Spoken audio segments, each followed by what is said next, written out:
ഇന്ന് ഉച്ചയ്ക്ക് സമയത്ത് സർവ്വത്തെ ഈ ഭവനത്തിൽ ഭവന പ്രാർത്ഥനയുള്ള ബന്ധത്തിൽ കൂടി വരുവാൻ ദൈവം സഹായിച്ചു. ദൈവത്തെ സ്തുതിക്കും. ഭവനത്തെ ഓർക്കുമ്പോൾ വളരെ അനുഗ്രഹിക്കപ്പെട്ട ഓർമ്മകൾ എൻ്റെ മനസ്സിലുണ്ട്.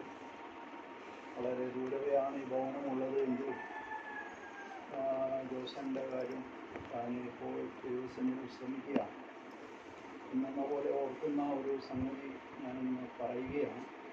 കാലങ്ങൾക്ക് മുമ്പ് യുവാക്കന്മാരെല്ലാവരും കൂടെ അട്ടപ്പാടി എന്ന് പറയുന്ന സ്ഥലത്ത് സുവിശേഷ പ്രവർത്തനവുമായി കടന്നു പോകുവാനിടയായിട്ടുണ്ടായിരുന്നു. ഇവിടെ ഇരിക്കുന്ന പലരും ആ കൂട്ടത്തിലുണ്ടായിരുന്നു. അന്ന് ജോസഫൻ ഞങ്ങളുടെ കൂടെ ഉണ്ടായിരുന്നു. സുവിശേഷ വേലയിൽ വളരെ പങ്കാളിയായി കൂടെ ഉണ്ടായിരുന്ന കാര്യം ഓർക്കുകയാണ്. ഭവനങ്ങളിൽ രാവിലെ സമയം സന്ദർശിക്കുകയും ഉച്ചയ്ക്ക് പരിശീലനങ്ങളും രാത്രി യോഗങ്ങളൊക്കെ അവിടെ നടത്തിയിട്ടുണ്ടായിരുന്നു. വളരെ ശ്രമകരമായ ഒരു യാത്രയാണ് അവിടേക്കുള്ളത്. ചെങ്കുത്തായ വഴികളാണ്, നടന്നു പോകുവാൻ പറ്റാത്തതായ വളരെ കഷ്ടപ്പാട് നിറഞ്ഞതായ മലകളും കുന്നുകളും അങ്ങനെയുള്ള ഒരു സാഹചര്യത്തിലൂടെ കയറി ഭൂമിയിൽ നിന്ന് ഏകദേശം 2000-2500 അടി ഉയരത്തിലുള്ള സ്ഥലങ്ങളിലേക്ക് വാഹന സൗകര്യങ്ങളൊന്നുമില്ലാതെ നടന്നുപോയ കാര്യങ്ങൾ ഈ സമയത്ത് ഞാൻ ഓർക്കുകയായി. പ്രിയ ദേവദാസൻ ആ സമയത്ത് കൂടെ ഉണ്ടായിരുന്നു. പല പാട്ടുകളോട് വലിയ താല്പര്യമായിരുന്നു തനിക്ക്. ഗാനങ്ങൾ പാടി അങ്ങനെ വേലയിൽ പങ്കാളിയായി ചില നാളുകൾ അവിടെ ചെലവഴിച്ചത് ഇന്നെന്ന പോലെ എൻ്റെ മനസ്സിലുള്ളത് ഞാൻ ഓർത്തു പോവുകയാണ്. പ്രിയ ദേവദാസൻ ഭക്തസന്നിധിയിൽ വിശ്രമിക്കുന്നു. പ്രിയ മകൻ ജെയിംസിനെ ഞാൻ ഓർക്കുകയാണ്. ഈ ദിവസങ്ങളിൽ യോഗങ്ങൾക്കൊന്നും കടന്നു വരാത്തൊരു നിലയിൽ മുന്നോട്ട് പോവുകയാണ്. നമ്മുടെ ക്രിസ്തീയ ജീവിതത്തിൽ കർത്താവുമായി ഒരു ബന്ധം ഉണ്ടെങ്കിൽ മാത്രമേ നമ്മുടെ ജീവിതം അനുഗ്രഹിക്കപ്പെടുകയുള്ളൂ എന്നുള്ളത് നാം മനസ്സിലാക്കേണ്ട ഒരു യാഥാർത്ഥ്യമാണ്. നാം ചെയ്യുന്ന ജോലിയിൽ അതുപോലെ തന്നെ നാം ഏതൊരു മേഖലയിലായിരിക്കുമ്പോഴും ദൈവത്തിൻ്റെ അനുഗ്രഹം നമ്മോടുകൂടെ ഉണ്ടാകണമെങ്കിൽ നാം ദൈവത്തിൻ്റെ അടുത്തേക്ക് കടന്നു വരണം. ദൈവികമായ സന്നിധാനത്തിലേക്ക് അടുത്ത് വരണം. ദൈവത്തിൽ നിന്ന് അകന്ന് ജീവിക്കുമ്പോൾ ദൈവത്തിന് നമ്മെ സഹായിക്കാൻ സാധിക്കുകയില്ല. അതുകൊണ്ട് പ്രിയ ജെയിംസ് ആ കാര്യങ്ങൾ ഓർക്കണം.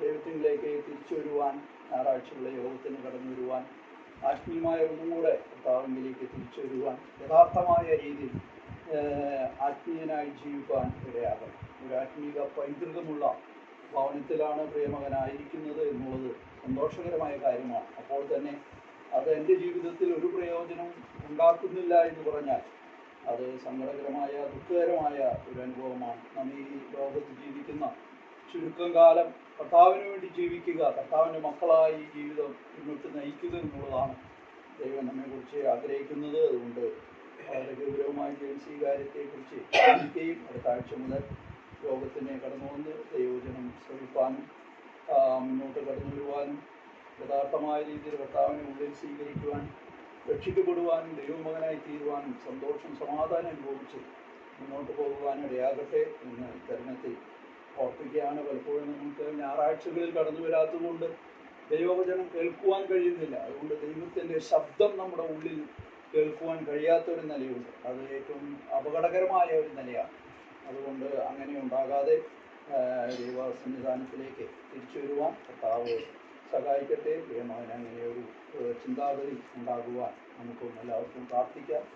ഇന്ന് ഈ സമയത്ത് വളരെ ലളിതമായ ഒരു ആത്മീക ചിന്തയാണ് ഞാൻ ഇന്ന് പറയുവാനായിട്ട് ആഗ്രഹിക്കുന്നത്. നമുക്ക് ആധാരമായിട്ട് ഒരു വാക്യ ശകലം വായിക്കാം. ആവർത്തന പുസ്തകം 9-ാം അധ്യായത്തിൻ്റെ 4-5 വാക്യങ്ങൾ ആദ്യമായിട്ട് നമുക്ക് വായിക്കാം. ആവർത്തനം 9-ാം അധ്യായം 4-5 വാക്യങ്ങൾ.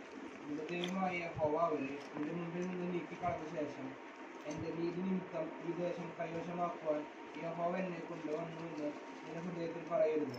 ആ ജാതിയുടെ ദുഷ്ടനിമിത്തമത്രേ യഹോവ അവരെ നിന്റെ മുമ്പിൽ നിന്ന് നീക്കിക്കളയുന്നത്. നീ അവരുടെ ദേശം കൈവശമാക്കുവാൻ ചെല്ലുന്നത് നിന്റെ നീതി നിമിത്തവും നിന്റെ ഹൃദയ പരമാർത്ഥ നിമിത്തവുമല്ല, ആ ജാതിയുടെ ദുഷ്ടനിമിത്തവും. അബ്രഹാം, ഇസ്ഹാക്ക്, യാക്കോബ് എന്നിവരുടെ പിതാക്കന്മാരോട് യഹോവ ചെയ്ത വചനം നിവർത്തിക്കേണ്ടതും അത്രേ നിന്റെ ദൈവമായ യഹോവ അവരെ നിന്റെ മുമ്പിൽ നിന്ന് നീക്കിക്കളയുന്നത്. ഈ 2 വാക്യത്തിലും വളരെ ആവർത്തിച്ചു വരുന്ന ഒരു പദപ്രയോഗം കാണുവാനായിട്ട് നമുക്ക് കഴിയുന്നുണ്ട്. 120 വയസ്സുള്ള വയോധികനായ മോശ 40 വർഷത്തെ മരുഭൂപ്രയാണം പിന്നിട്ട് കഴിഞ്ഞിരിക്കുകയാണ്. വാഗ്ദത്ത ദേശം സ്വന്തമാക്കുവാൻ ഇപ്പോൾ ഒരുമ്പെടുന്ന രണ്ടാം തലമുറയിൽപ്പെട്ടവരായ ഇസ്രായേൽ ജനതയ്ക്ക് മോശ നൽകുന്ന ഒരു യാത്രയപ്പ് സന്ദേശമാണ് ഈ ആവർത്തന പുസ്തകത്തിൽ നമുക്ക് കാണുവാനായിട്ട് കഴിയുന്നത്. ഇവിടെ മോശ സംസാരിക്കുന്നത് സാമാന്യ ജനത്തോടാണ് എന്നുള്ളത് നമുക്കെല്ലാവർക്കും അറിയാം.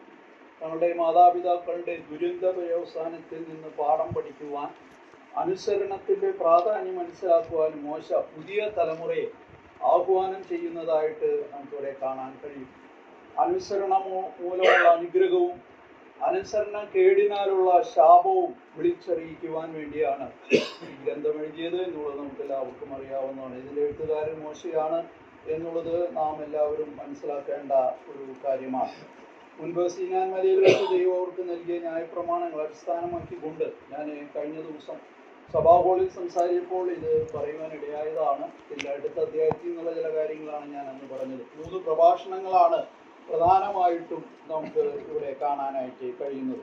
ഒന്നാം പ്രഭാഷണത്തിൽ ദൈവം ജനത്തിന് വേണ്ടി ചെയ്ത കാര്യങ്ങൾ നമുക്ക് കാണാനായിട്ട് കഴിയുന്നു. രണ്ടാമത്തെ പ്രഭാഷണത്തിൽ ദൈവം അവരിൽ നിന്ന് പ്രതീക്ഷിക്കുന്ന കാര്യങ്ങളെക്കുറിച്ച് കാണുവാനായിട്ട് കഴിയുന്നുണ്ട്. അതുപോലെ തന്നെ മൂന്നാം പ്രഭാഷണത്തിലേക്ക് കടന്നു വരുമ്പോൾ ദൈവം അവർക്ക് ഭാവിയിൽ ചെയ്യുവാനിരിക്കുന്ന കാര്യങ്ങളെക്കുറിച്ച് നമുക്ക് ഇവിടെ കാണുവാനായിട്ട് കഴിയുന്നുണ്ട്. ഇനി ഞാൻ അതിവേഗം ഈ വാക്യത്തിലേക്ക് കടന്നു വരുവാനായിട്ട് ഞാൻ ആഗ്രഹിക്കുക. ഇവിടെ നാം വായിച്ച വേദഭാഗത്ത് നിന്റെ ദൈവമായ യഹോവ അവരെ നിന്റെ മുമ്പിൽ നിന്ന് നീക്കിക്കളഞ്ഞ ശേഷം എൻ്റെ നീതി നിമിത്തം ഈ ദേശം കൈവശമാക്കുവാൻ യഹോവ എന്നെ കൊണ്ടുവന്നു എന്ന് നിന്റെ ഹൃദയത്തിൽ പറയരുത്. ആ ജാതികളുടെ ദുഷ്ടത നിമിത്തം അത്രേ യഹോവ അവരെ നിന്റെ മുമ്പിൽ നിന്ന് നീക്കിക്കളയുന്നത്. യഹോവ നീക്കിക്കളയുന്ന ഒരു കാര്യം നമ്മളിവിടെ കാണുകയാണ്. 3 തവണ 4-5 വാക്യത്തിൽ 3 തവണ 4-ാം വാക്യത്തിന് ആരംഭത്തിൽ നീക്കിക്കളഞ്ഞ ശേഷം നീക്കിക്കളയുവാൻ ആഗ്രഹിക്കുന്നു എന്നൊക്കെ പറഞ്ഞുകൊണ്ട് 3 തവണ ആ പദപ്രയോഗം അവിടെ ആവർത്തിച്ച് വരുവാനായിട്ട് ഇടയാകുന്നുണ്ട്. അപ്പോൾ ഞാൻ ഈ സന്ദേശത്തെ ഇങ്ങനെ പറയുവാനായിട്ട് ആഗ്രഹിക്കുക. യഹോവയായ ദൈവം ഈ ഇസ്രായേൽ ജനത്തെ നീക്കിക്കളയുവാനുണ്ടായതായ ചില കാരണങ്ങളാണ് 9-ാം അധ്യായത്തിൽ നമുക്ക് കാണാൻ കഴിയുന്നത്. മറ്റൊരു രീതിയിൽ പറഞ്ഞാൽ ഇസ്രായേൽ ജനതയുടെ മധ്യത്തിലുണ്ടായിരുന്ന ചില പോരായ്മകളാണ് നമുക്ക് പ്രധാനമായിട്ടും ഈ 9-ാം അധ്യായത്തിൽ കാണുവാനായിട്ട് കഴിയുന്നത് എന്നുള്ളത് വളരെ ഗൗരവതരമായ ഒരു സന്ദേശമാണ്. ഇവിടെ നമുക്ക് ഒന്നാമതായിട്ട് ഈ ജനത്തിൻ്റെ ഒരു പോരായ്മയായിട്ട് നമുക്ക് കാണുവാനായിട്ട് കഴിയുന്നത് അവിടെ നാം വായിക്കുന്നുണ്ട്. 4-ാം അധ്യായത്തിൻ്റെ 4-5 വാക്യങ്ങളിലേക്ക് കടന്നു വരുമ്പോൾ അതുകൊണ്ട് നിന്റെ ദൈവമായ യഹോവ അവരെ നിന്റെ മുമ്പിൽ നിന്ന് നീക്കിക്കളഞ്ഞ ശേഷം എന്നൊക്കെ പറഞ്ഞുകൊണ്ട് നമുക്കവിടെ കാണുവാനായിട്ട് കഴിയുന്നത് നിങ്ങളുടെ കൊണ്ടുവന്നു എന്ന് നിന്റെ ഹൃദയത്തിൽ പറയരുത്. ആ ജാതിയുടെ ദുഷ്ടത നിമിത്തം അത്രേ യഹോവ അവരെ നിന്റെ മുമ്പിൽ നിന്ന് നീക്കിക്കളയുന്നത് എന്ന് നമുക്കിവിടെ കാണാനായിട്ട് കഴിയുന്നു. ഈ ജനത്തെ കുറിച്ച് പറയുന്ന ഒന്നാമത്തെ പോരായ്മ എന്ന് പറയുന്നത്, അവരെ നീക്കിക്കളയുവാനുള്ള ഒന്നാമത്തെ കാരണം എന്ന് പറയുന്നത് അവർ ദുഷ്ടത പ്രവർത്തിച്ച ഒരു ജനമായിരുന്നു എന്നുള്ളത് നമുക്കിവിടെ കാണാനായിട്ട് കഴിയുക. നീക്കിക്കളയുക എന്ന് പറയുന്ന പദപ്രയോഗം നമ്മൾ ഓശാന ബൈബിളിൽ വായിക്കുകയാണെങ്കിൽ തുരുത്തിക്കളയുക എന്നുള്ള ഒരു വാക്കാണ് അവിടെ ഉപയോഗിച്ചിരിക്കുന്നത്. എത്രയോ ദുഃഖകരമായ ഒരു കാര്യമാണ്. ഈ ജനം ദുഷ്ടതയുള്ള ജനമായിരുന്നു. അതുകൊണ്ടാണ് ഇസ്രായേൽ ജനത്തെ നീക്കിക്കളയുവാൻ, അതുകൊണ്ടാണ് ഇസ്രായേൽ ജനം അവിടെ നമുക്കറിയാൻ കഴിയുന്നത് അവരുടെ ജീവിതത്തിൽ അനവധിയായ പോരായ്മകൾ ഉണ്ടായതായിട്ട് കാണാൻ കഴിയുന്നു. ഉൽപ്പത്തി പുസ്തകം 6-ാം അധ്യായത്തിന്റെ 5-ാം വാക്യത്തിലേക്ക് കടന്നു വരുമ്പോൾ ഭൂമിയിൽ മനുഷ്യന്റെ ദുഷ്ടത വലിയതെന്നും അവരുടെ ഹൃദയവിചാരങ്ങളുടെ നിരൂപണമൊക്കെ എല്ലായ്പ്പോഴും ദോഷമുള്ളതത്രേ എന്ന് യഹോവ കണ്ടു. 6-ാം അധ്യായത്തിന്റെ ആരംഭം മുതൽ നമുക്ക് അവിടെ കാണാൻ കഴിയുന്ന സംഭവം നമുക്ക് എല്ലാവർക്കും വളരെ സുപരിചിതമാണ്. ദൈവത്തിന്റെ പുത്രന്മാർ മനുഷ്യരുടെ പുത്രന്മാരെ സൗന്ദര്യമുള്ളവളെന്ന് കണ്ടിട്ട് തങ്ങൾക്ക് ബോധിച്ചേവരെയും ഭാര്യമാരായി എടുത്തു എന്ന് നാം അവിടെ കാണുകയാണ്. 4-ാം വാക്യത്തിലും ഇത് ആവർത്തിച്ച് കാണുവാനായിട്ട് കഴിയുക. ഇത് മുഖാന്തരം ആ ജനം ദുഷ്ടത പ്രവർത്തിച്ചു എന്നുള്ളതാണ് നമുക്ക് അവിടെ കാണാൻ കഴിയുന്നത്. അതിനോടുള്ള ബന്ധത്തിൽ എന്താണ് അവിടെ ഉണ്ടാകുവാനിടയായത്? ആ ജനം ദുഷ്ടത പ്രവർത്തിച്ചതുകൊണ്ട് യഹോവ അവരെ കുറിച്ച് അനുതപിക്കുവാനിടയായി എന്നുള്ളതാണ്. യഹോവയുടെ ഹൃദയത്തിന് അത് വലിയ ഭാരമായി തീർന്നു എന്നുള്ളതാണ് നമുക്കവിടെ കാണാനായിട്ട് കഴിയുന്നത്. ഞാൻ സൃഷ്ടിച്ചിട്ടുള്ള മനുഷ്യനെ ഭൂമിയിൽ നിന്ന് നശിപ്പിച്ചു കളയും എന്ന് ദൈവം അവിടെ ഒരു തീരുമാനമെടുക്കുന്നതായിട്ട് നമുക്കിവിടെ കാണുവാനായിട്ട് കഴിയുകയാണ്. അപ്പോൾ ദുഷ്ടത പ്രവർത്തിക്കുന്ന ഒരു ജനമായിരുന്നു എന്നുള്ളത് നമുക്കിവിടെ കാണാനായിട്ട് കഴിയുകയാണ്. അവരുടെ ദുഷ്ടത യഹോവയുടെ സന്നിധി വലിയതായിരുന്നു. അതുകൊണ്ട് ദൈവം അനുതപിക്കുവാൻ, അതുകൊണ്ട് ഇവരെ നശിപ്പിച്ചു കളയുമെന്ന് പറയുവാൻ ഇടയാകുന്നതായ ഒരു സാഹചര്യം നമുക്കവിടെ കാണാനായിട്ട് കഴിയുക. സങ്കീർത്തനം 37 2 വാക്യത്തിലേക്ക് കടന്നു വരുമ്പോൾ അവിടെ നമുക്ക് കാണാൻ കഴിയുന്ന മറ്റൊരു പദപ്രയോഗം എന്ന് പറയുന്നത്, ദുഷ്പ്രവൃത്തിക്കാർ പുല്ലുപോലെ വേഗത്തിൽ ഉണങ്ങി പച്ചച്ചെടി പോലെ വാടിപ്പോകുന്നു. ദുഷ്പ്രവൃത്തിക്കാരെ കുറിച്ച് നമുക്കവിടെ കാണുവാനായിട്ട് കഴിയുകയാണ്. അത് പുല്ലുപോലെ വേഗത്തിൽ ഉണങ്ങിപ്പോകുന്നതാണ്. ഒരു പുല്ലിനെ നമുക്കറിയാം, അത് അധികം നാളുകൾ നിൽക്കുന്ന ഒരു കാര്യമല്ല, പെട്ടെന്ന് ഉണങ്ങിപ്പോകുന്ന ഒരു വസ്തുതയാണ്. ദുഷ്ടതയെ പ്രവർത്തിക്കുന്ന ജനം അങ്ങനെയുള്ളവരാകുന്നു എന്നുള്ളത് നാം വളരെയധികം ശ്രദ്ധിക്കേണ്ട ഒരു കാര്യമാണ്. ഈ ജനം ദുഷ്ടതയോടുകൂടെ ജീവിക്കുന്നു എന്നുള്ളത് നമുക്കിവിടെ കാണാൻ കഴിയുക. അതുകൊണ്ട് ദൈവം ഉദ്ദേശിക്കുന്നതായ ഒരു കാര്യമല്ല. അതുകൊണ്ടാണ് അവരെ നീക്കിക്കളയുവാനിടയായത്. അതുകൊണ്ട് അവരുടെ വലിയൊരു പോരായ്മ അവിടെ കാണുവാനായിട്ടിടയാകുകയാണ്. ദൈവം അവരെ അനുഗ്രഹിക്കുവാൻ ആഗ്രഹിക്കുന്നുവെങ്കിലും അവരുടെ ഭാഗത്ത് നിന്നുണ്ടാകുന്നതായ അനവധിയായ കാര്യങ്ങൾ പലപ്പോഴും ദൈവത്തിന് ദുഃഖമുണ്ടാക്കുന്ന, ഭാരമുണ്ടാക്കുന്ന, സങ്കടകരമായ അനുഭവങ്ങളാണ് അവരുടെ ഭാഗത്ത് നിന്നുണ്ടായത്. അതുകൊണ്ട് അവർ വേദനിക്കുന്നതായി, ദൈവം വേദനിക്കുന്നതായി, അനുദപിക്കുന്നതായി, ഈ ജനത്തെ ഞാൻ നശിപ്പിച്ചു കളയും എന്ന് പറയുന്നതായിട്ട് നമുക്കവിടെ കാണാനായിട്ട് കഴിയുകയാണ്. ഇതിൽ നിന്ന് നമുക്ക് പ്രായോഗികമായി ചിന്തിക്കുവാൻ കഴിയുമ്പോൾ നമ്മുടെ ജീവിതത്തിലും ഇതേ രീതിയിലുള്ള പാപപ്രവൃത്തികളൊക്കെ പലപ്പോഴും ഉണ്ടാകുവാൻ ഇടയാകുന്നുണ്ട്. ദുഷ്ടത പ്രവർത്തിച്ച് മുന്നോട്ട് പോകുന്നവരാ.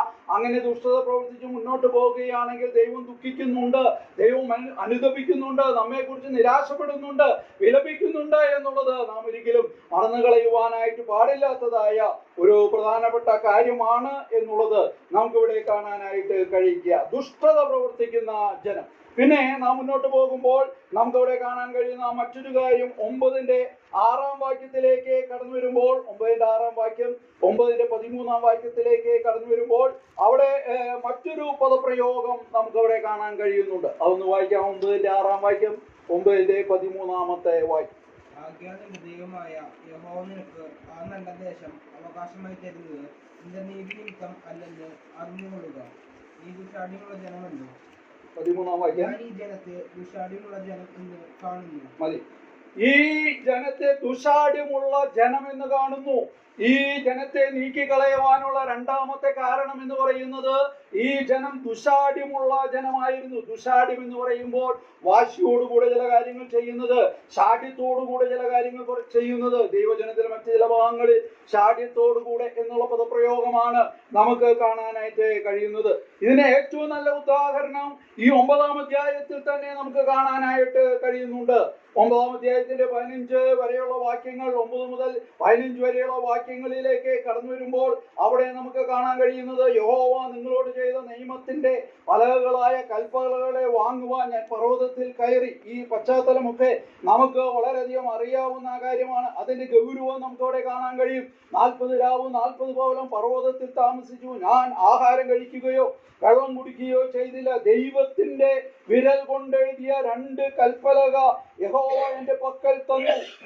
മഹായോഗം ഉണ്ടായിരുന്ന നാളിൽ യഹോവ പർവ്വതത്തിൽ വെച്ച് തീയുടെ നടുവിൽ നിന്ന് നിങ്ങളോട് അരുളി ചെയ്ത സകല വചനങ്ങളും അവയിൽ എഴുതിയിരുന്നു. അതിന്റെ ഗൗരവം നാം മനസ്സിലാക്കണമെങ്കിൽ 9 മുതൽ 15 വരെയുള്ള വാക്യങ്ങൾ വായിക്കണം. ദൈവം തന്റെ കൈ കൊണ്ടെഴുതിയ ആ കൽപ്പലക മോശയുടെ കയ്യിൽ നിയമങ്ങൾ കൊടുത്തിരിക്കുകയാണ്. അതുമായി മോശ അവിടെ നിന്ന് ഇറങ്ങി വരുമ്പോൾ ഉണ്ടായതായ കാര്യം നമുക്കെല്ലാവർക്കും അറിയാം. അത് ആ ജനത്തിന്റെ ഷാഠ്യമുഖാന്തരമായിരുന്നു, ദുഷാഠ്യമുഖാന്തരമായിരുന്നു. അവർക്കൊരു വിഗ്രഹത്തെ ആരാധിക്കുവാൻ അവിടെ ഇടയായത്. അവരൊരു വിഗ്രഹത്തെ വാർത്തുണ്ടാക്കി എന്നുള്ളത് നമുക്കിവിടെ കാണാനായിട്ട് കഴിയുക. 9:28 വാക്യത്തിലേക്ക് കടന്നു വരുമ്പോൾ ദൈവം ശക്തമായ ചില നിലപാടുകൾ എടുക്കുകയാണ്. അവരെ തകർത്ത് കളയുവാൻ ഞാൻ ആഗ്രഹിക്കുകയാണ്. അവർ ദുഷാഠ്യമുള്ള ജനമാണ്, അവർ ദുഷ്ടത പ്രവർത്തിക്കുന്ന ജനമാണ്. അതുകൊണ്ട് എനിക്ക് അവരോട് മനസ്താപം തോന്നുന്നില്ല. ഞാൻ അവരെ തകർത്ത് കളയുവാൻ, അവരെ നശിപ്പിച്ചു കളയുവാൻ ഞാൻ തീരുമാനമെടുക്കുകയാണ് എന്ന് ദൈവം പറഞ്ഞപ്പോൾ 9:28 കടന്നു വരുമ്പോൾ അവിടെ മോശ പറയുന്ന ഒരു പ്രധാനപ്പെട്ട കാര്യം നമുക്ക് അവിടെ കാണാനായിട്ട് കഴിയുന്നുണ്ട്. ഈ ജനത്തിന്റെ ശാഠ്യതയും അവരുടെ അകൃത്യവും പാപവും നോക്കരുത് എന്ന് മോശ ദൈവത്തിനോട് പറയുന്നതായിട്ട് കാണുകയാണ്. ഇവർ ദുശാഠ്യമുള്ള ജനമാണ്. ദൈവം ചില പ്രധാനപ്പെട്ട തീരുമാനങ്ങൾ എടുക്കാൻ പോകുമ്പോൾ അവരോട് പറയുകയാണ്, അവരുടെ ശാഠ്യതയും ദുശാഠ്യം ഒന്ന് നോക്കരുത് എന്ന് അവിടെ പറയുവാനായിട്ട് ഇടയാകുന്നതായിട്ട് നാം അവിടെ കാണുകയാണ്. അങ്ങനെ നമുക്കറിയാം ഈ കാര്യങ്ങൾ മോശ ഈ കൽപ്പലകയുമായി താഴോട്ട് വരുമ്പോൾ ഉണ്ടായ സംഭവം നമുക്കറിയാം. ദൈവം മോശയോട് പറയുകയുണ്ടായി, നിന്റെ ജനം വഴിതെറ്റി പോയിരിക്കുന്നു, അവർ വിഗ്രഹത്തെ ഉണ്ടാക്കിയിരിക്കുന്നു, അതിനെ സേവിച്ചിരിക്കുന്നു എന്ന് പറയുമ്പോൾ ദൈവം ശക്തമായ ചില വാക്കുകൾ അവിടെ പറയുന്നതായിട്ട് നമുക്ക് അവിടെ കാണുവാനായിട്ട് കഴിയുകയാണ്. ദൈവം അതിനുള്ള ബന്ധത്തിൽ ചെയ്ത കാര്യങ്ങൾ ഒക്കെ നമുക്കറിയാം. തന്റെ കയ്യിലുണ്ടായിരുന്ന കൽപ്പലകൾ താഴെ വീണ് താഴെ എറിഞ്ഞു ഉടച്ചു കളഞ്ഞു എന്ന് മാത്രമല്ല, ആ വിഗ്രഹത്തെ എല്ലാം നശിപ്പിച്ച് പൊടിയാക്കി അത് കടലിൽ എറിഞ്ഞു കളഞ്ഞു എന്നാണ് നാം 9-ാം അധ്യായത്തിൽ വായിക്കുന്നതെങ്കിൽ, പുറപ്പാട് പുസ്തകത്തിൽ കടന്നു വരുമ്പോൾ 32-20 കടന്നു വരുമ്പോൾ ആ കാളക്കുട്ടിയെ ഇടിച്ചു പൊടിയാക്കി അതിന് പൊടി ജനത്തെ കുടിപ്പിച്ചു എന്ന് നമുക്ക് അവിടെ വായിക്കുവാനിടയാകുന്നുണ്ട്.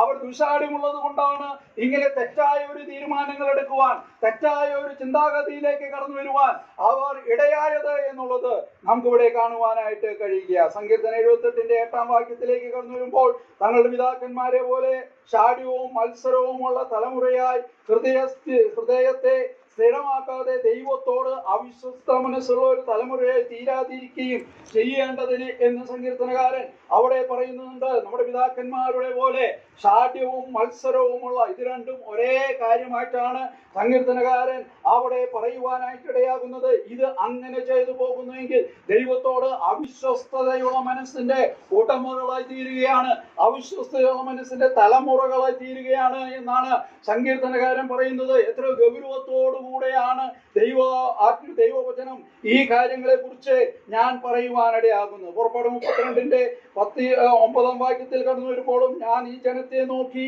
അത് ദുശാഠ്യമുള്ള ജനമാകുന്നു എന്ന് കണ്ടു, അതുകൊണ്ട് എന്റെ കോപം അവർക്ക് വിരോധമായി ജ്വലിച്ചു, ഞാൻ അവരെ ദഹിപ്പിക്കേണ്ടതിന് എന്നെ വിടുക എന്ന് ദൈവം അവിടെ മുന്നോട്ട് വരുന്നതായിട്ട് നമുക്ക് കാണുവാനായിട്ട് കഴിയുകയാണ്. അങ്ങനെ ആ ജനം ദുശാഠ്യമുള്ള ജനമായിരുന്നു എന്ന് പുറപ്പാട് പുസ്തകത്തിലും നമുക്ക് കാണുവാനായിട്ട് കഴിയുകയാണ്. അതുപോലെ ആവർത്തന പുസ്തകം 21-21 കടന്നു വരുമ്പോൾ അവിടെ മൂപ്പന്മാരുടെ അടുത്ത് വരുന്ന ഒരു വ്യക്തിയെ കുറിച്ച് നമുക്ക് അവിടെ കാണാൻ കഴിയുന്നത് ആ ഷടനും മത്സരിയുമായ ഒരു മകനെ മൂപ്പന്മാരുടെ അടുക്കൽ കൊണ്ടുവരുന്നതായിട്ട് നമുക്ക് കാണാൻ കഴിയുന്നുണ്ട്. 21-18 അതുപോലെ തന്നെ അതിനോട് മുകളിലുള്ള വാക്യങ്ങൾ 21 വരെയുള്ള വാക്യങ്ങൾ വായിക്കുമ്പോൾ അവിടെ പറയുകയാണ്, അന്ന് കൽപ്പനയായിട്ട് അവർക്ക് കൊടുത്തതാണ്.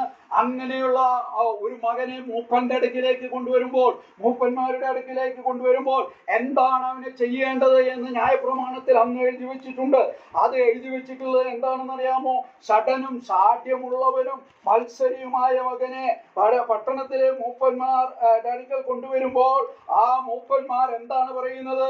ആ പട്ടണക്കാർ എല്ലാവരും അവനെ കല്ലെറിഞ്ഞു കൊല്ലണം എന്നുള്ളതാണ്. അത്രയും ഗൗരവത്തോടുകൂടെയാണ് ദൈവം ഈ കാര്യത്തെ കാണുവാനിടയാകുന്നത്. ദുശാഠ്യമുള്ളവരായി ശാഠ്യമുള്ളവരായി തീരുന്ന അത് സങ്കടകരമായ ഒരു അനുഭവമാണ് നമുക്കിവിടെ കാണുവാനായിട്ട് കഴിയുന്നത്. ഇതിന്റെ ഗൗരവം അത്രയും വലിയതായിരുന്നു. ഈ ജനം അവർ ദുഷ്ടതയുള്ള ജനമായിരുന്നു, അതുകൊണ്ട് ദൈവം അവരെ നീക്കി കളഞ്ഞു. രണ്ടാമതായി ഈ ജനം എന്ന് പറയുന്നത് അവർ ദുശാഠ്യമുള്ള ജനമായിരുന്നു എന്നുള്ളതാണ് നമുക്കവിടെ കാണുവാനായിട്ട് കഴിയുന്നത്. അടുത്തതായിട്ട് നമുക്കവിടെ കാണുവാനായിട്ട് കഴിയുന്നത് മറ്റൊരു കാര്യം എന്ന് പറയുന്നത് വളരെ പ്രധാനപ്പെട്ട ഒരു കാര്യമാണ്. നമുക്ക് അടുത്തതായിട്ട് കാണാൻ കഴിയുന്നത് നേരത്തെ പറഞ്ഞ കാര്യങ്ങൾ തന്നെയാണ് എന്നുള്ളത് നമുക്ക് മനസ്സിലാക്കാൻ കഴിയും. അവിടെ നാം കാണുന്നത് അവർ മത്സരമുള്ള ഒരു ജനമായിരുന്നു, എന്നുള്ളത് നമുക്കവിടെ കാണുവാനായിട്ട് കഴിയുന്നുണ്ട്. അതിന്റെ ഈ അധ്യായത്തിന്റെ 9-ാം അധ്യായത്തിന്റെ 7-ാം വാക്യത്തിലും 9-ാം അധ്യായത്തിന്റെ 6-ാം വാക്യം 9-ാം അധ്യായത്തിന്റെ 9-ാം അധ്യായത്തിൽ 24-ാം വാക്യത്തിലും 9 അധ്യായത്തിന്റെ 7 വാക്യത്തിലും നമുക്കത് കാണുവാനായിട്ട് കഴിയുന്നുണ്ട്. നിങ്ങൾ യഹോവയോട് മത്സരിക്കുന്നവരായിരുന്നു എന്നുള്ളത് നമുക്കവിടെ കാണാൻ കഴിയുന്നു. ഈ ജനം എന്ന് പറയുന്നത് അവർ മത്സരിക്കുന്ന ജനമായിരുന്നു. ഇതിനോട് സമാനമായ കാര്യമായതുകൊണ്ട്, ഇപ്പോൾ നേരത്തെ നമ്മൾ ഷാഠ്യം എന്നുള്ള വിഷയം ചിന്തിച്ചപ്പോൾ അതിനോട് സമാനമായ കാര്യമായതുകൊണ്ട് കൂടുതൽ കാര്യങ്ങൾ ഞാൻ അതിനുള്ള ബന്ധത്തിൽ പറയുവാനായിട്ട് ആഗ്രഹിക്കുന്നില്ല. എങ്കിലും ഇവിടെ നമുക്ക് കാണാൻ കഴിയുന്നത് അവർ മത്സരിക്കുന്നവരായിരുന്നു എന്നുള്ളതാണ് നമുക്ക് കാണാനായിട്ട് കഴിയുന്നത്. സംഖ്യാപുസ്തകം 16 അധ്യായത്തിലേക്ക് കടന്നു വരുമ്പോൾ നാം അവിടെ കാണുവാനായിട്ട് കഴിയുന്നത്, അവിടെ നാദാം, അബീറാം, ഓൻ എന്ന് പറയുന്ന ആളുകളെ നമുക്ക് കുറിച്ച് കാണാൻ കഴിയുന്നുണ്ട്. അവർ മോശയ്ക്ക് വിരോധമായി മത്സരിച്ചു എന്നുള്ളതാണ് നമുക്ക് അവിടെ കാണാൻ കഴിയുന്നത്. മോശയ്ക്ക് വിരോധമായി അവർ മത്സരിച്ചപ്പോൾ എന്താണ് അവിടെ ഉണ്ടായത് എന്നുള്ളത് നമുക്ക് എല്ലാവർക്കും അറിയാം. ഭൂമിയെ വായ്പിളർന്ന് അവരെ വിഴുങ്ങിക്കളയുവാനായിട്ടിടയായി എന്നുള്ളത് നമുക്ക് മനസ്സിലാക്കുവാൻ കഴിയുന്ന ഒരു സത്യമാണ്. മത്സരബുദ്ധിയോടുകൂടെ നാം മുന്നോട്ട് പോകുന്നു എങ്കിൽ ദൈവം അത് വളരെയധികം വെറുക്കുന്നതായ ഒരു കാര്യമാണ് എന്നുള്ളത് നമുക്ക് ഇവിടെ കാണാൻ കഴിയുന്നുണ്ട്. ദൈവമക്കളുടെ മധ്യത്തിലും പലപ്പോഴുമൊക്കെ മത്സരബുദ്ധി നമ്മെ ഭരിക്കുന്നുണ്ട്. പലപ്പോഴും ആ മത്സരബുദ്ധിയോടുകൂടിയാണ് പല കാര്യങ്ങൾ ചെയ്യുന്നത്.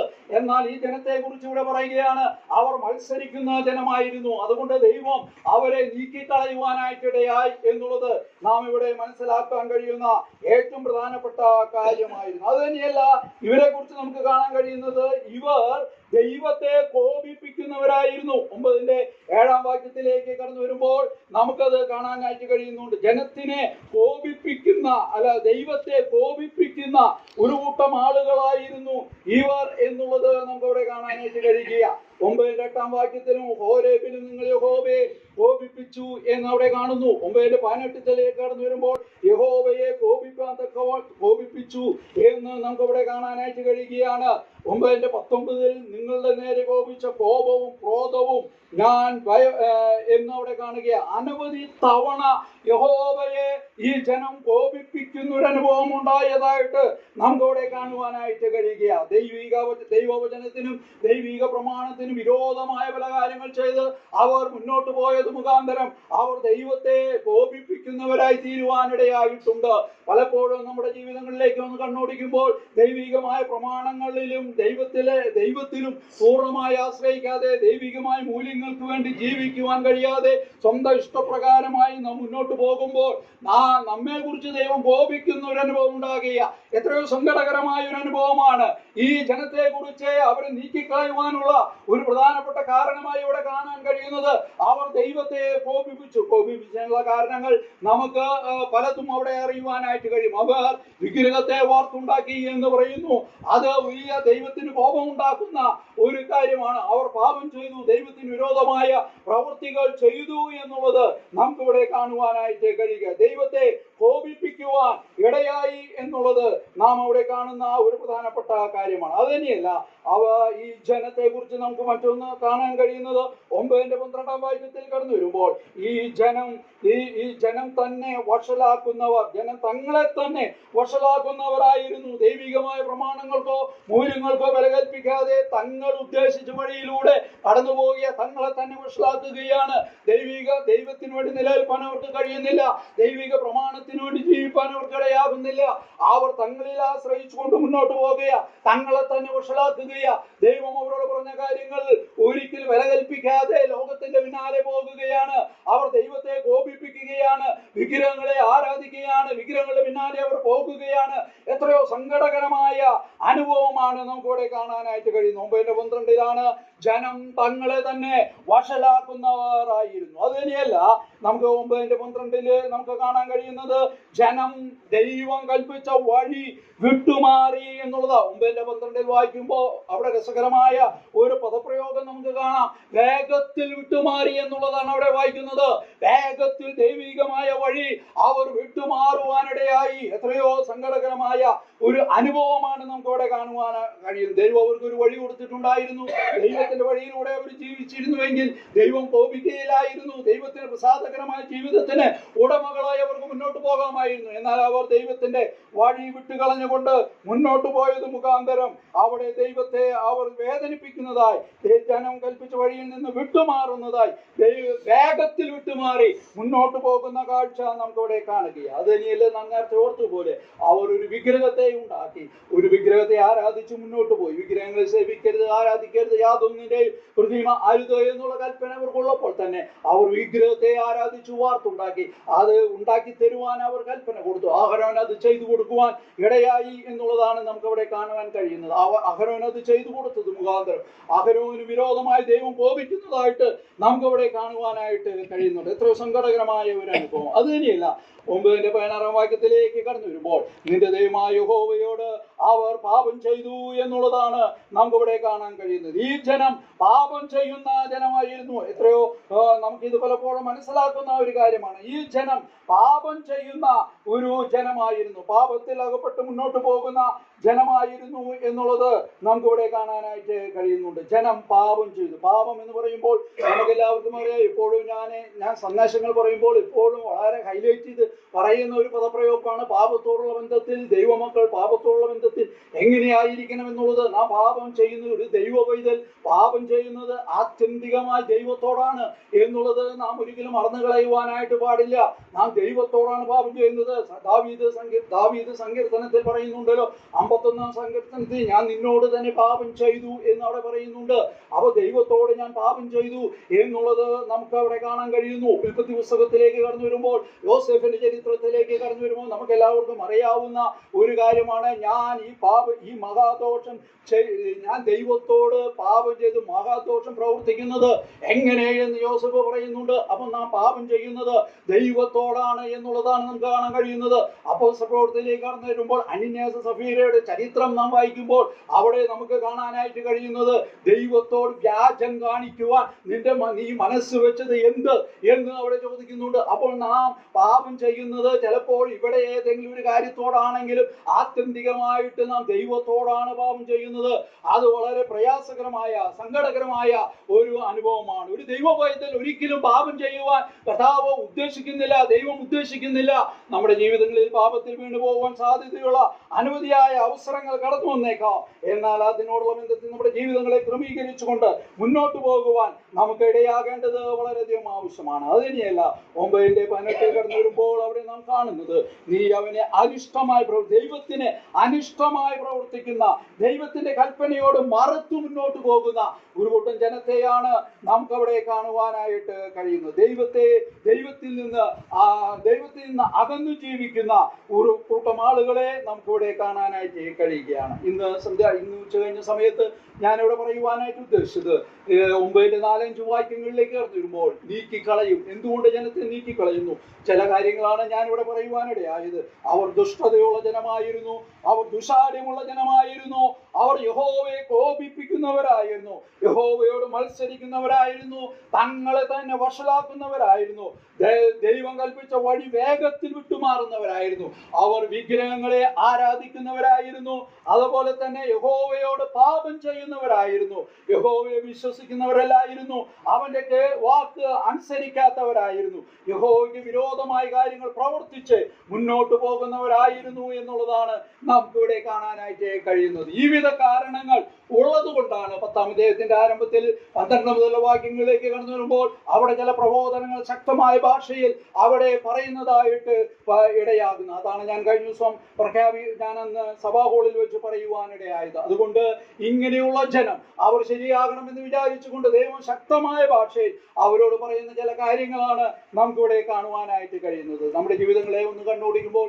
നമ്മുടെ കുറവുകൾ ദൈവം ഭാഗേറ്റ് പറയുവാൻ, നാം ദൈവമക്കളെ ജീവിക്കുമ്പോൾ തന്നെ പാപത്തോടുള്ള പറ്റുമാനം വർദ്ധിച്ചൊരു കാലഘട്ടത്തിൽ നാം ജീവിക്കുമ്പോൾ പാപത്തോട് സന്ധിയില്ല സമരം ചെയ്ത് അതിനെ നമ്മളിൽ നിന്ന് ദൂരീകരിച്ചുകൊണ്ട് മുന്നോട്ട് പോകുന്ന ഒരു അനുഭവം ഉണ്ടാകേണ്ടത് ആവശ്യമാണ്. ഒരു ദൈവ പൈതൽ പാപത്തിൽ വീണു പോകുന്ന ഒരവസ്ഥ ഉണ്ടാകുന്നെങ്കിൽ രക്ഷയുടെ സന്ദേശം നമ്മിൽ നിന്ന് മാറിപ്പോകുന്ന അനുഭവം ഉണ്ടാകുക, വ്യത്യസ്തങ്ങളായ കാര്യങ്ങൾ നമുക്ക് നമ്മുടെ ജീവിതങ്ങളിൽ ഉണ്ടാകുക, സങ്കടകരമായ അനുഭവങ്ങളിലൂടെ നാം കടന്നു പോവുക.